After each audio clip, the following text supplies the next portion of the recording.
অন্তর্বর্তীকালীন সরকার যেন প্রশাসন, বিচার বিভাগ এবং অর্থনীতি ও ব্যাংক খাতের প্রয়োজনীয় সংস্কার দ্রুত এগিয়ে নেয়, বিএনপির মতো জামায়াতও এমনটাই চায়। একই সঙ্গে আইন শৃঙ্খলা পরিস্থিতি নিয়ন্ত্রণে আনার উপরও জোর দিচ্ছে জামায়াত, বলছে নির্বাচন কমিশন সংস্কার করে পুনর্গঠনের কথা।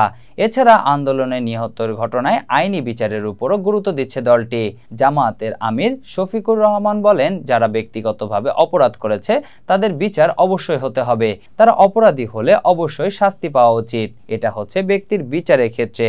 আর দল হিসেবে পুরো দলটাই হত্যায় শরিক হয়ে গিয়েছিল।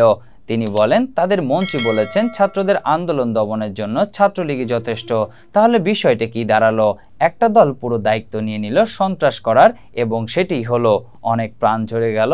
সন্ত্রাসীদেরকে যখন বাহিনী হিসেবে দলীয় ব্যানারে নামিয়ে দেওয়া হলো, তখন বিশ্বের বহু দেশে এমন নজির আছে যে এমন গণহত্যা যারা করে তাদের আর সে দেশে রাজনীতি করার অধিকার থাকে না। তবে জামায়াতের আমির জানাচ্ছেন, তারা এখনো দল হিসেবে আওয়ামী লীগকে নিষিদ্ধের দাবি জানাননি। এ বিষয়ে দলে কোনো সিদ্ধান্ত হয়নি বলে নিশ্চিত করেন শফিকুর রহমান।